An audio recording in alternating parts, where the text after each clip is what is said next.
स्वागत है आपका सिटीजन वॉइस में। मैं हूं शब। अब वक्त हो चुका है दिन भर की तमाम खबरों पर नजर डालने का, तो आइए देखते हैं क्या है आज दिन भर की तमाम खबरों में। तमिलनाडु के चितरी से शारजाह जा रहे एयर इंडिया के प्लेन की चितरी एयरपोर्ट पर सफलतापूर्वक लैंडिंग हो गई। करीब 3.5 घंटे तक यात्रियों की जान हवा में अटक गई थी, जहां यात्रियों को इस बारे में कोई जानकारी नहीं दी गई थी। यात्रियों को मामूली तकनीकी खराब बताई गई थी। उधर पायलट प्लेन में सवार यात्रियों की जान बचाने के लिए बादलों के बीच जद्दोजहद कर रहे थे। जी हाँ, प्लेन हवा में ही चक्कर लगा रहा था। हवाई जहाज के हाइड्रोलिक सिस्टम में खराबी आ गई थी। इसके चलते पायलट विमान को एयरपोर्ट पर नहीं उतार पा रहे थे।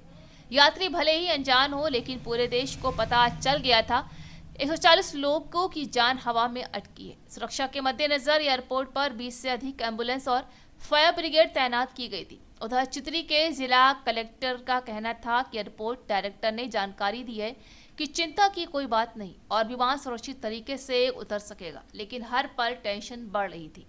वहीं पायलट ने इमरजेंसी घोषित की। पूरे एयरपोर्ट पर हाई अलर्ट घोषित हो गया। इमरजेंसी लैंडिंग के लिए सभी तैयारियां शुरू कर दी गई थी।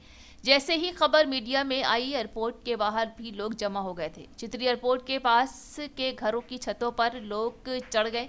लोग सेफ लैंडिंग की प्रार्थना करने लगे, लेकिन जब एयर इंडिया के विमान की सेफ लैंडिंग के बाद पायलट के लिए जोरदार तालियां बजी, तो पायलट की सूझबूझ को पूरा देश सलाम कर रहा था। जी हाँ, तमिलनाडु के चितरी से शारजाह जा रहे एयर इंडिया एक्सप्रेस के विमान में तकनीकी खराबी के कारण विमान की आपात लैंडिंग की तैयारी की गई, जहां विमान में 140 यात्री सवार थे। हवा में चक्कर लगाकर प्लेन का फ्यूल कम से कम किया जा रहा था, ताकि आपात लैंडिंग आसान हो और नुकसान कम से कम हो। रिपोर्ट के मुताबिक एयर इंडिया एक्सप्रेस की उड़ान संख्या IX613 ने शाम 5:32 पे चितरी हवाई अड्डे से उड़ान भरी थी। उड़ान भरते ही पायलट को लैंडिंग गियर के हाइड्रोलिक सिस्टम में खराबी का पता चला। इसके बाद आपात लैंडिंग की अनुमति मांगी गई। तो थी आज दिन भर की तमाम खबर। ताजा खबरों की अपडेट के लिए जुड़े रहिए हमारे साथ सिटीजन वॉइस पर।